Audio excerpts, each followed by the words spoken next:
napansin ko sa mga vlog ko ay sobrang limit ng ng kamantigi, halos natabunan yung okra, hindi siya makabunga mga kabosing, kaya babawasan natin ito. Yes mga kabosing, magandang araw sa inyong lahat, magandang tanghali. Ngayon po ay 12:30 ng tanghali, araw po ng Sabado. At kagaya ng dati, welcome po ulit sa aking munting YouTube channel, at sana po ay samahan niyo ako sa video na to. Uwi kami ng Batangas ng mga kabosing, pupunta lang ako dito sa garahe para magbili ng mga instruction kung anong mga dapat gawin. Tara, kinakailangan ko na mga kabosing magbisita, dahil nang dumaan kami doon ay hindi namin masyadong natingnan na ayos at nagmamadali, dahil hapon na nung kami makarating doon. So dadaan lang dito sa garahe para mamaalam din sa aking magagawa. Uwi na kami. Sweldo mo, Roland? Okay, kuya. Pauwi kami. Pinturahan na? Wala ko na lang. Mga tira-tira lang kuya. Pag ano ba ito? Magliliha ka? Sa kabila?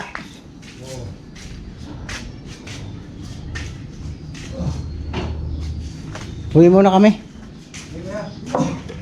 Okay naman yata yung So ito yung yung isang dinirestore ko, ang gulo-gulo dito sa garahe.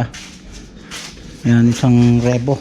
Ito yung mga kabosing yung kinuha ko sa isang vlog ko na talagang totally repainted na ang Revo. Tingnan natin kung ito ay lagi kong i-update sa inyo, itong isang unit na to, dahil mayroong isang nag-comment, si Ma'am Maida na dapat daw ay i-vlog ko yung before and after at yung mga pagkakagawa. Siguro try natin na ma-vlog itong isang unit ito hanggang sa mayari mga kabosing. So Lan, English ka ba ako umuwi ha? Ang bulo Tulong kuya Martin. Kuya Martin. Tulong ko lang kuya. Maglilinis kami dito. Ayan. Uwi mo na kami. Maglilinis kami doon. Ayan. Shout out kay GC na until now ay single.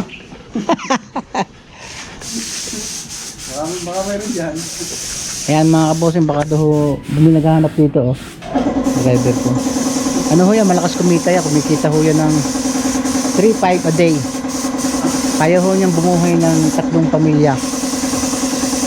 Yung pamilyang hindi nangangailangan ng pera. Anong kukulay yung pula? Oo, yung tira nung sa L3. Ba't marami pa ba dyan, Roland? Yung pintura ng L3? Huwag mo ubusin yung at huwag backside, baka mairitas pag masira yung bawang magasgasan yung L3. Kung marami pa. Uwi na kami. Bilinis pa kami doon. Tira. Tira nga. Lahat tiniras niya lang. Yung kulay red. Dali mo na yan doon. Sumama ka na kay kuya. Ayan, magdadalahan namin mga kabosing. Kasama namin si Saldi dahil wala kasama dito. Tara. Let's go. May tinatahulan nyo. Sino? Yung lalaki nyo. Nasa loob naman ng van. Tahol lang tahol. Kaya mga kabosing, uwi na tayo. Maingay Saldi. Ano bang tatahulan mo dyan? Mga kabosing, itong asong ito. Sino ba tatahulan ito? Ibo ko dyan. Aba? Nakaway mo dyan.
bigyan na naman ng ayudang hindi man narating. Ay, nayupak na ayuda yan. Pag naman nakuha ka na, pila ka sa ayuda, sabihin sa'yo, puro kayo asa sa ayuda. O di ba kayo magbigay ng ayuda?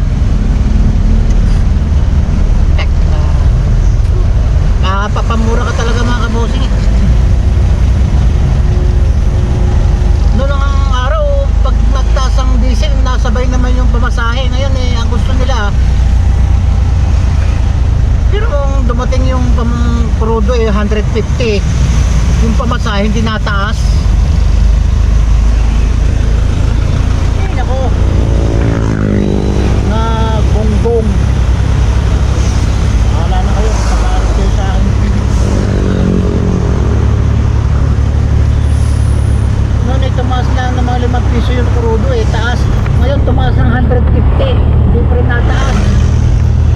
Inaprobahan na ng LTFRB parte yung pagtaas sa pamasahe. Hayawan naman yun.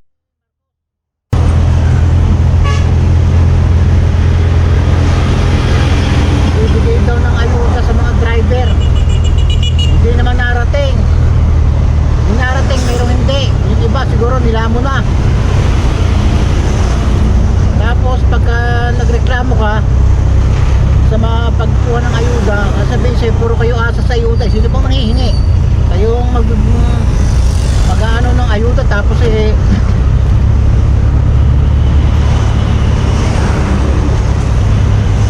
kakabuhay lang naman dahil nag-distribute ng mga ayuda. Hindi nakakarating, merong hindi. Palakasan din ipin mo, taas ang crudo, hindi magtaas pamasahe kahit piso.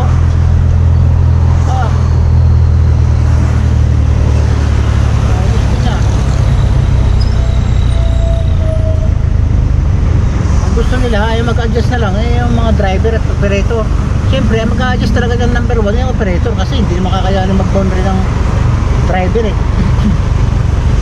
kaya yung operator ang magbaba ng boundary. Ang masama man to, pataas ang pataas yung pyesa ng mga sasakyan, dahil apektado rin ang pagtaas ng mga delivery ng mga pyesa. Pataas ng pataas, gulong lahat, pati labor nag-adjust sila, pero yung operator hindi. Nakakainit ng ulo talaga.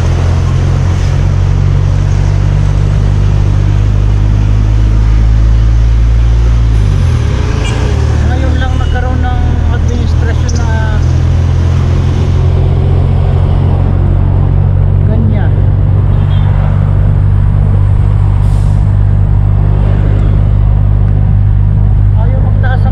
Pero hindi naman matulungan ng ayos yung mga driver, ang operator. Kaya naman mag-adjust ng mga commuters kasi napupahan na yung taas ng pamasa ng sweldo nila napupahan yung minimum wage. Pero yung pamasahe kapyan mo hindi nila mabigay lagi dadaan nila sa ayuda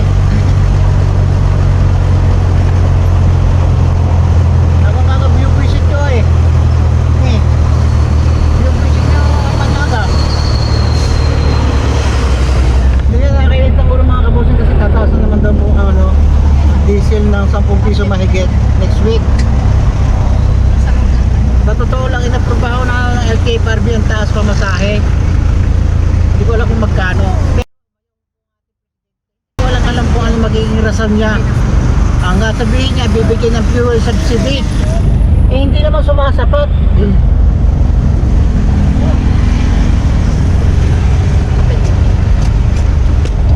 Dapat tumapigat pa lang, hindi pa rin. Hindi naman nabibigyan lahat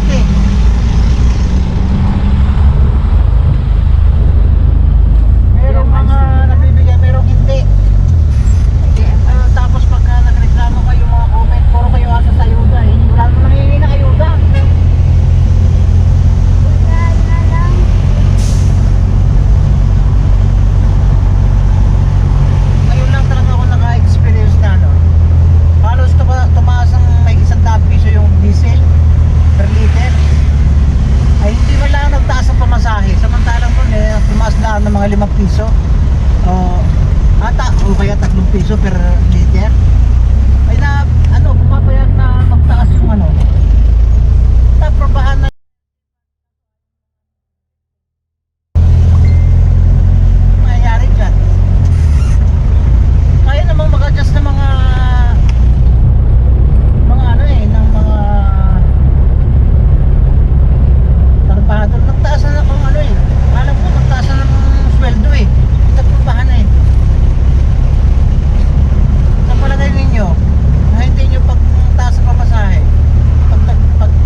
lalabas, hindi mo na komento ng 4-piece, mga kabote. Marami akong narinig, marami namang may kaya sa buhay na kasali sa 4-piece. Marami daw na hindi mo sabihin nakakariwasa pero kasali pa rin sa 4-piece. At meron namang walang-wala talaga, hindi naman kasali sa 4-piece. Ano ang klase ng gobyerno?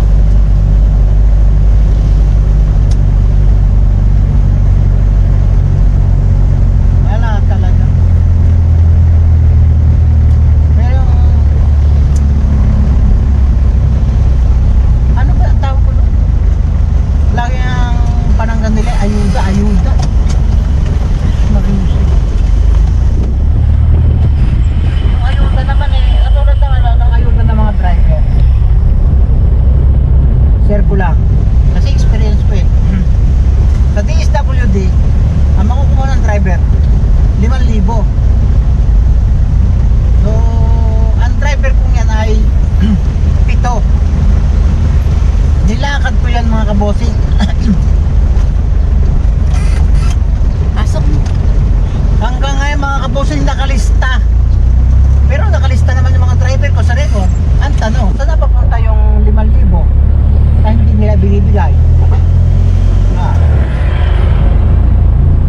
Pag sinecheck namin, wala pa. Eh, saka yata darating pagkatinok na yung mga driver. Oh, ewan ko ba? Yung pag-aayos ng ayuda niya mga kabosing, napakahirap. Ang dami mo sinasabit na requirements. At talaga magkukugol ka ng oras. Ah. Ang nagawa ko lang ng paraan yung sa DOTR. Pero may narinig ako na yung ibang driver nakakadalawang beses na nakakakuha. Pero meron namang hindi pa kahit ni isa hindi. Depende rin siguro yun sa LGU eh. Sa namimigay.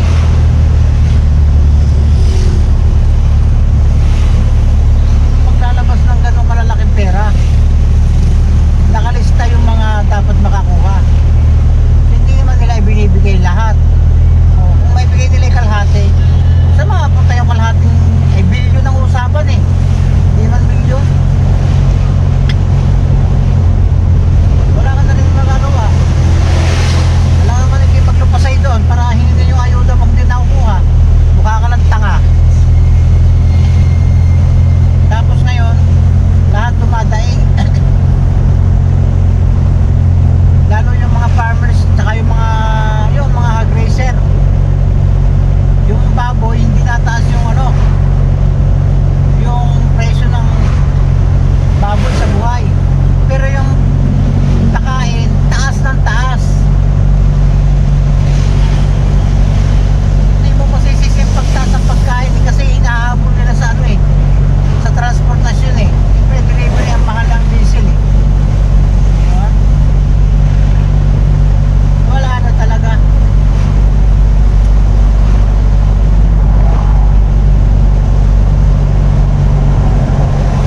Hindi naman natin maiiwasan mapapunta sa krisis. Mga kabosing. At yan naman hindi naman natin hiningi.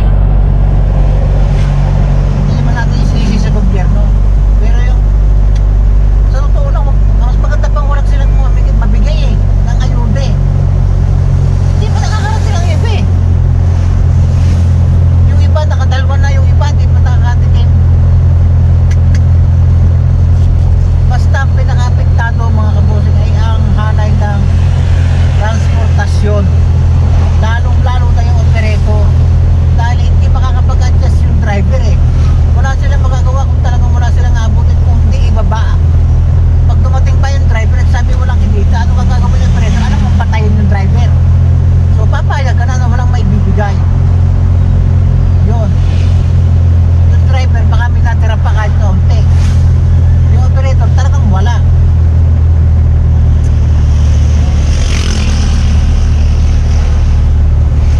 Nakakainagpakpak talaga. Babalik na naman tayo sa 100 ng 1 litro.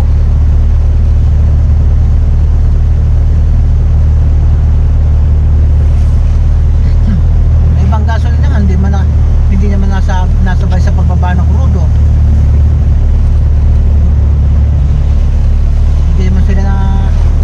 maganda sa bumaba ng halimbawang 5 piso, hindi man nasaba, hindi man nasunog.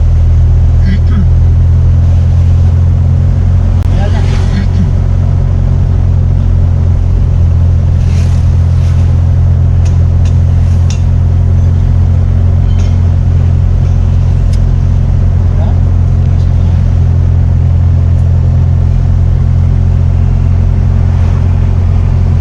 Kaya mga kabos, hindi na tayo sa may part ng Amadeo.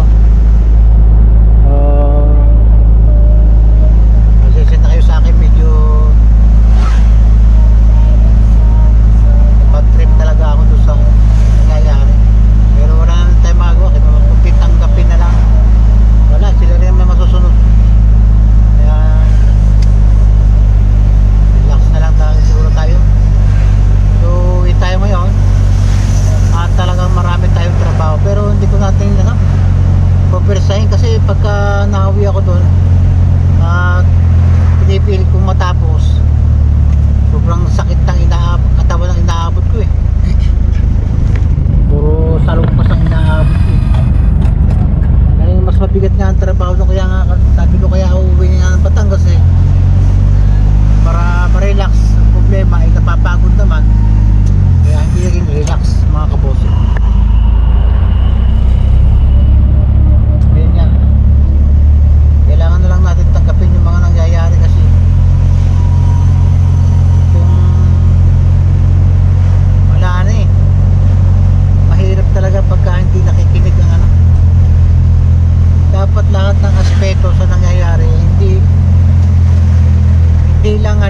lang doon sa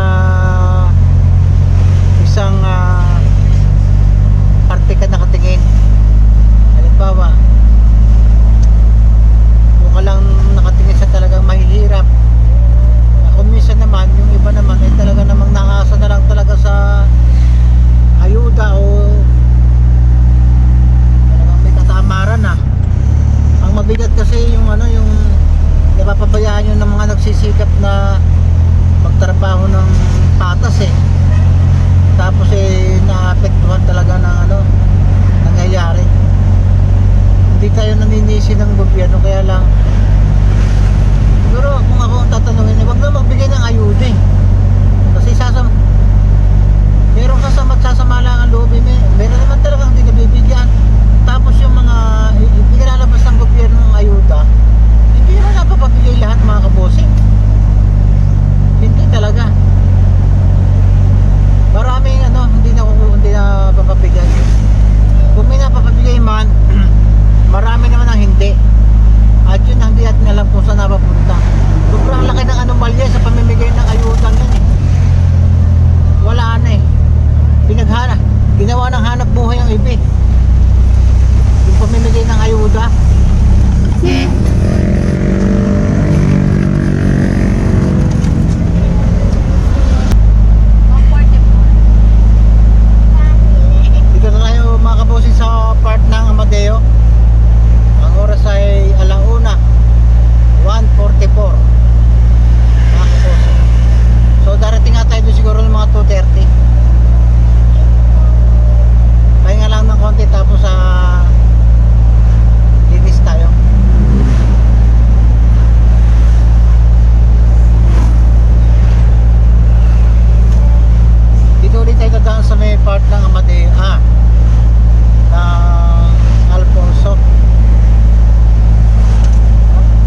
mga bossing, dito na tayo sa may Pusa Bridge.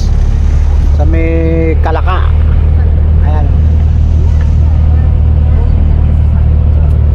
Hindi na tayo nag-vlog kanina doon sa may part ng Alfonso. Ay, grabing traffic mga kabossing kasi yung kanto ng Alfonso at saka yung highway, yung Aguinaldo Highway ay ginagawa yung kalsada ay napaka-traffic. Yung kami nagtagal. So yung ating expected na isang oras at kalahati, baka umabot na mahigit 2 oras ang biyahe natin mga kabosing. Kaya wala, hapon na rin tayo bago makarating. Alas 3 na. Alas 3 na, o ibig sabihin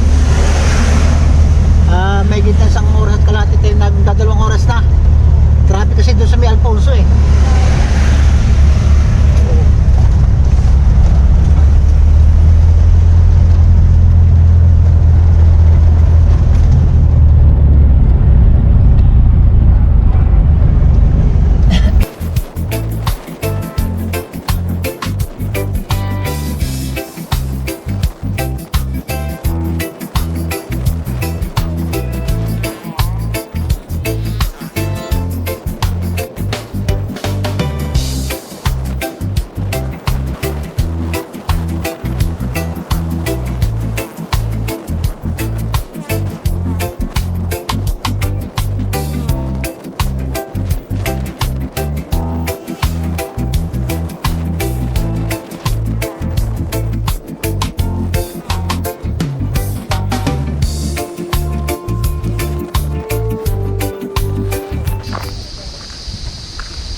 So yan mga kabossing, dito tayo sa sa Batangas.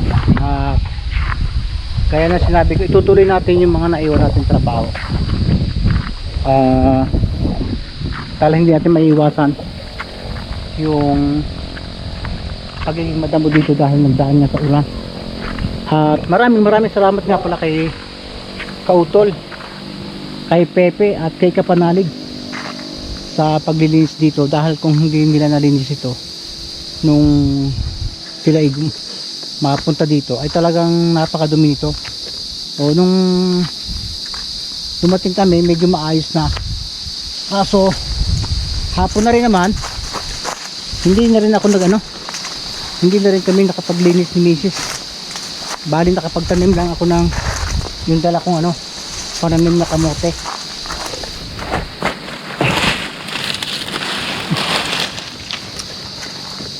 Yun.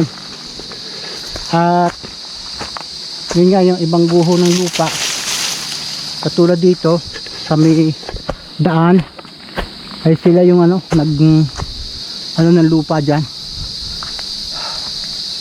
Ngayon malinis pa dahil nga nalinis yung nakautol. Hindi naman yung naging malinis kung hindi dahil din sa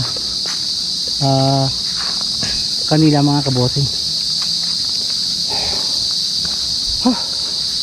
So itong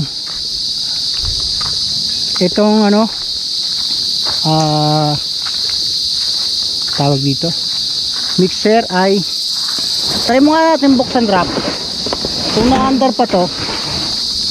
Try mo nga, tingnan natin kung under pa sila.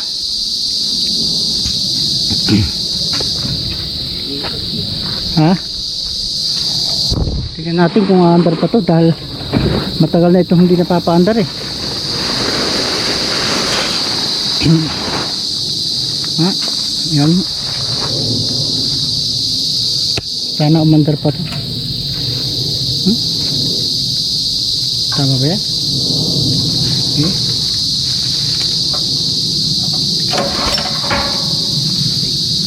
Tayo. Baka patay yan.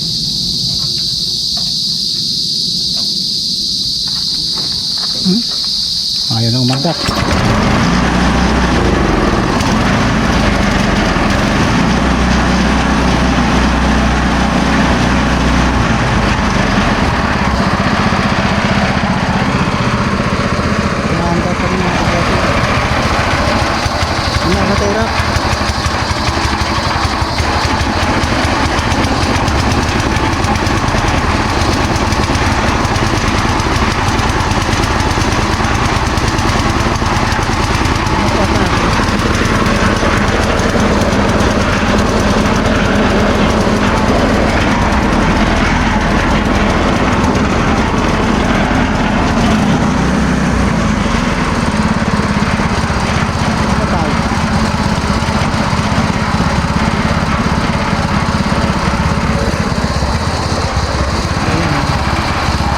Maandar pa rin talaga mga kaboss.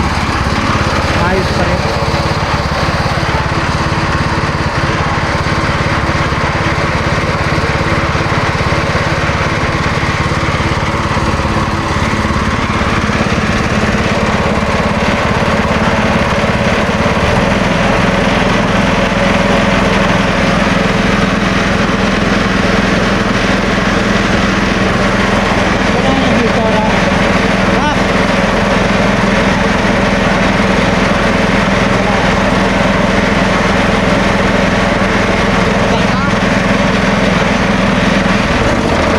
Saksak dito na wala na. No? Oh, uwi na talaga. Ha? Patay. Saklobin eh. Magdala ka ng ano, ng kahit yung asada kasi yung ibang lupa doon o pala gumuho. So yan mga kaboss, dito na tayo sa bahay na. Iba-iba yung pag dilinis natin dahil may kasama tayong katulong. Hindi katulad nung una na talagang nasolo ko. Itong daang ito na pinaka yung right of way pababa ay naging masukal na. So siguro pabombahan ko na lang ito sa damo. Dahil ito eh kung tatabasan ko mga kabosing eh saglit lang to. Baka pag wala pang ilang araw andyan na naman. So yan mga kabosing, at sa mga oras na ito ay napakatahimik sa lugar na ito mga kabosing. At siyempre doon ka mag-umpisa sa taas. Gagamitin ko yung asada, nak. Gagamitin mo na lang yung isa. Magdala ka ng pala at saka yung asada doong isa. Ang bigat eh. Gagamitin ko yan. Maglilinis ako dito.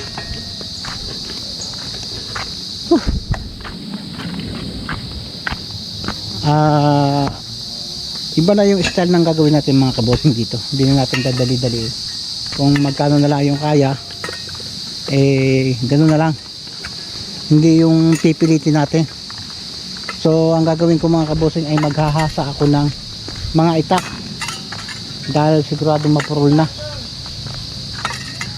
Ito aalisin ko yung mga damong hindi kamantigi para at least maging maganda naman yung hitsura. Pati yan so, yung mga kamantigi ay puro pink ang ang bunga, ang bulaklak halos naging pink na lang lahat eh.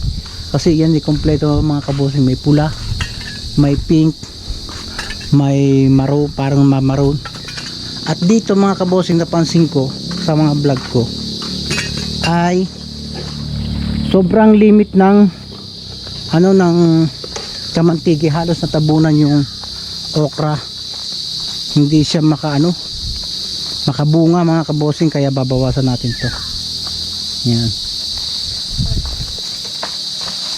bawasan natin to mga kabosing, hindi ko pwedeng ganito to.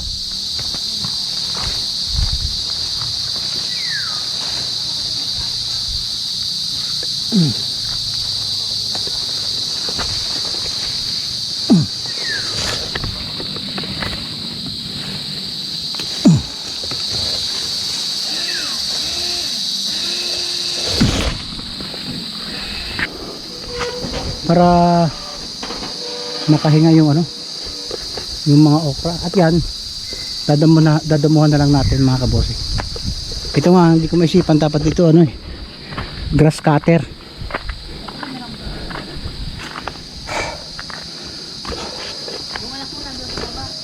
So titingnan natin mga kabosing yung mga bang dapat linisin natin dito mga kabosing. Kaya yun nga ang sabi ko, kinakailangan nating maglinis depende sa ating kaya, hindi yung pinupersa natin. Grabe yung okrang violet ang lalaki, pero hindi na maaari, titigas na. So yan, papaya, daming papaya dito mga kabosing. Hindi ko alam kung hindi man ako nagtanim, mga ilang puno lang tinanim ko dyan sa mga iba-ibang damo to ay ating dadasasin. So baba tayo mga kabosing dito, bibisitahin natin yung mga dapat natin linisin. Ayan, At napaka sarap maglinis ngayon dahil maaraw. Ito tatabasin natin, then pabubumbahin natin ng gamot sa damo. So ayun, namumulaklak na yung ibang kamantigi, napakakapal. Ang talagang totoo niyan, mas maganda niyan ay bawasan para bumulaklak na maganda. So nung nakaraan nang galing ako dito ay ako yung nagtanim ng kamote, ay siguro mga ilang araw lang naman yun, hindi pa yun susuloy. O ba't yan dyan kananak? O ba't yung itsura mo? Yan, naglilinis na yung anak ko. Wow, naglilinis siya. Napakalilig dito mga kabosing. At tingnan ko kung ano, pero bukas ko na ito lilinisin mga kabosing. Wow, sipag ha. Linisin mo yan hanggang baba anak ha. Bye bye. Aray ko! Yan. Eto, sarap magpahinga dito, malilim na mahangin. Malilim na mahangin.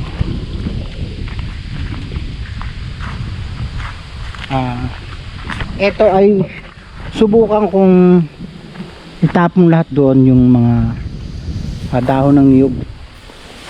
Ayan, tingnan natin kung kakayanin natin. At yung mga tanim kong kamote. So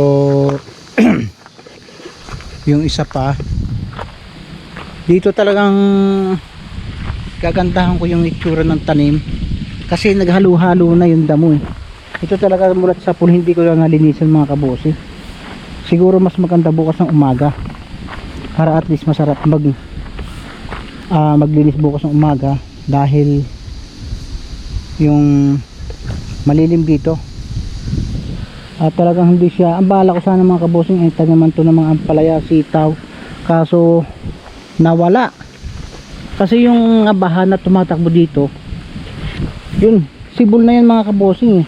Kaso pagbalik ko nawala kasi nga parang nadala ng baha. Ang ibig ko sabihin, pag ito mga kabosing may gantong damo-damo, mas hindi siya prone sa baha dahil may sumasangga. Kaso pag lupang lupa talaga yan, katulad yan, nasasaid yung pinakalaman niya. So ang halos walang natira doon sa tinanim kong mga gulay, iilan na lang. Ang alam ko marami sumibol dito eh. Yung pipino nawala na eh,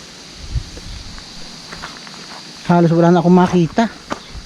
Pero maraming nabuhay dito. Ayun nga, may ipapapansin nyo, daang baha yan, yung nadadaanan na sibol na ay hindi nakasurvive. Kaya magpapatanim tayo ng panibagong bukas.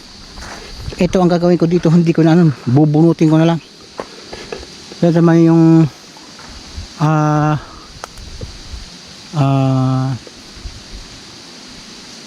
kalabasa, parang kinakailangan niyang abunuhan. Wala talagang nakasurvive. Sa sitaw marami na nasumibol dito mga kabosi, pero wala na ako nakikita eh.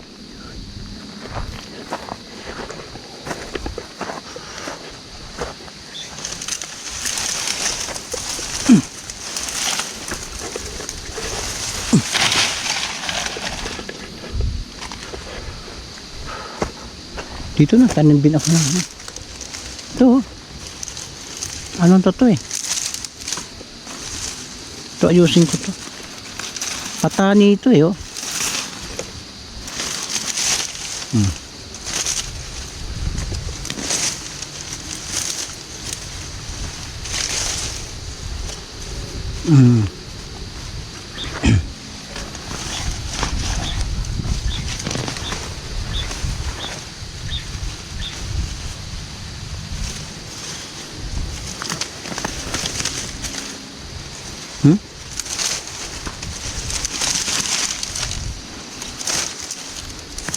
So hindi success yung ating tanim, pinalo ng mga baha.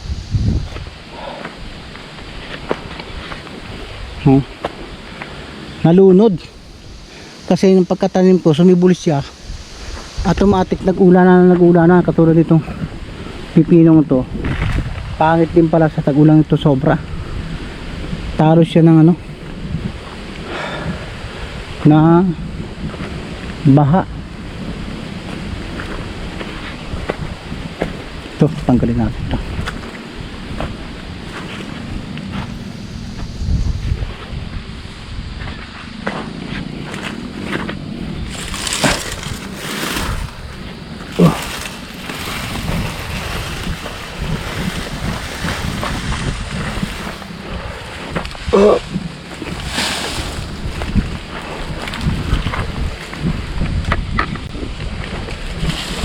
Ito masarap din linisin mga kabosing, kaya lang hindi ganda halaman dito, kanlong.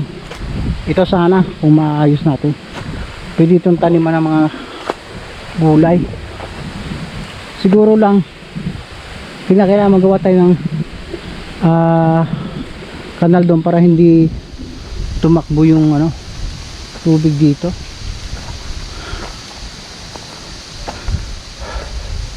Nasobrahan sa tubig.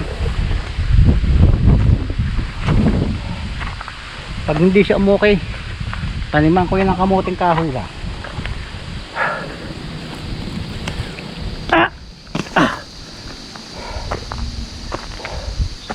Ito matindi itong kamantiging to, grabe. Ayan to, hala.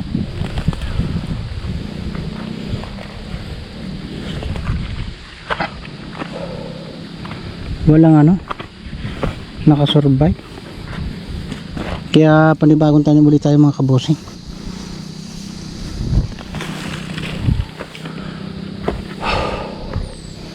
So yan, bukas lilinisin natin yan mga kabosing.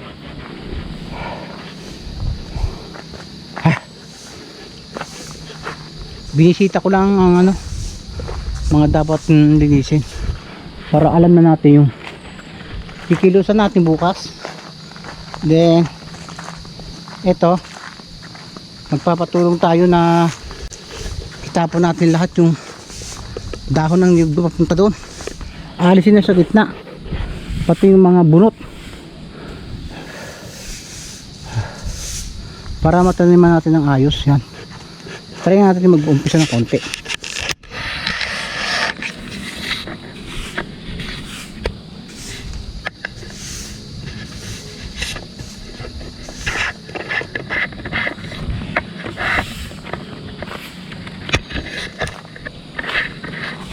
So labas yung ugat ng niyog eh, kasi nga malinis. Ayan oh, yung mga baha na nalasa oh. So nilinis naman ng pinaglinis ko. Ang hindi lang nasunod ay ang sabi ko, yung mga dahon ay itapon ng lahat doon para totally malinis dito sa gitna ito. Kaso iniwanan niya, sinilab siguro to, kaso hindi naman nasilab, kaya ano, kaya ganito pa rin ang itsura.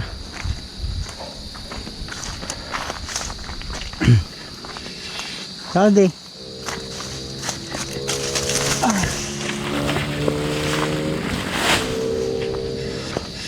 Try natin na umpisahan ito.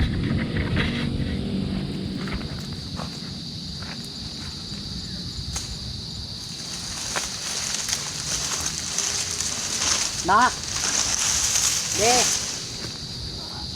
Kumuha ko ng lighter kay mama mo. Subukan ko sila Ben. Lighter, tamo pang sindikalan. So yan mga kabosing, at ano, inumpisahan ko ng sunugin yung ibang ano, dahon doon sa baba na naipon. Yun naman ay ano, ayun no, katulad na no. Pakita ko sa inyo mga kabosing. Sinuno ko kasi try kong alisin sa gitna yung ano, yung mga dahon at bunot lang niyog. Ang daming bulaklak, ang dami ng ano. Grabe yung bulaklak. halos naubos yung ano, yung pinakalaman ng lupa, nakayod. Siguro lalo na kung wala itong ano, kamantiging to. Kaya mas maganda rin na mayroong kamantigi para at least yung pinakalaman ng yung lupa niya ay hindi masaid. Ito na yung mga paikot na yan, tinanim ko yan. So yan, sinigaan ko yung iba dahil nga binabala ko sanang linisin yung ano, yung gitna, at may itatanim ako mga kabosing. So hindi ko lang sasabihin sa inyo kung ano itatanim ko kasi baka magkaiba-iba. Sabihin ko na lang pagka ano na, ayan na. So ang itatanim ko dyan yung pwedeng hindi masyadong kinakailangan ng sikat ng araw. Itong mga bunot ito itatapon ko doon lahat para malinis talaga. So yan o, medyo naghahapon na rin mga kabosing, at siguro bukas ko na lang itutuloy yung ating vlog kung ipagkakataon. For the meantime mga kabosing ay ito na lang muna yung vlog ko, at update ko na lang kayo bukas mga kabosing kung anong mga magagawa pa namin dito. Yan. So kasi nangati ako, nalipa yata ako. Tingnan natin bukas ng pagmaaraw ay subukan mo lagyan ng gasolina kung masusunog yung mga bunot. Parang at itong hagdan ay winalisan ng anak ko. So ang ating susunod ay yung ating gulayan doon sa taas. Tingnan natin kung itong patahanin ito.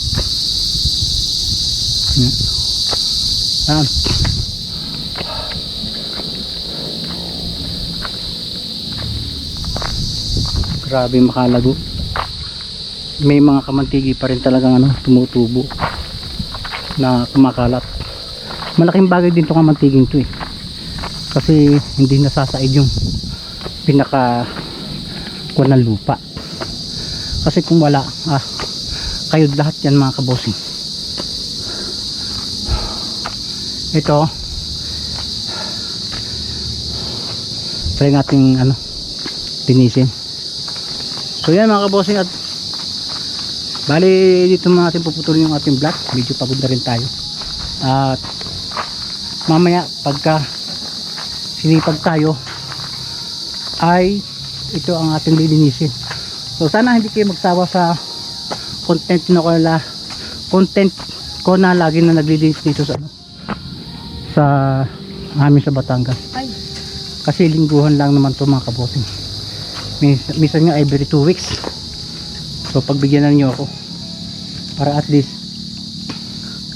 maging maganda naman yung itsura ng paligid ng kubo. Ito try kong kausapin si kautol kung kaya niyang i-grass cutter isang araw, pati yung kanlura na yon. Yan. At napagod yung ating tagalinis ng right of daan. Painom naman ako na. Pagod ka be? Ayusin mo, inom mo. Pagod ka? So yun mga kabosing, at dito ko muna puputulin yung ating vlog. Init at abang-abangan na lang nyo yung mga susunod na tatrabahoy namin dito sa bahay. Medyo may kasukalan talaga. Tingnan natin kung kaya natin tapusin bukas yan. Mga kabosing. So ito muna yung yung serie ng ating vlog. So Tapos sinilab mo na anak mo alin? Oo nga hindi pa sinami. Magandang hapon mga ayun Anong oras na? May alas 5 na? So siguro 5 na hindi pa naman lubog ang araw. Hindi pa naman tayo sa sunset. Pero sana sinamahan nyo, tapak nga tayo sa video na to. Maraming salamat sa mga sumama at sa mga kapanalig viewers, subscriber, at siyempre doon sa mga nanonood sa mga OFW. Sana mag-ingat kayo dyan lahat mga kabosing. Until next video na lang mga bossing. God bless you all. Bye bye. Love you.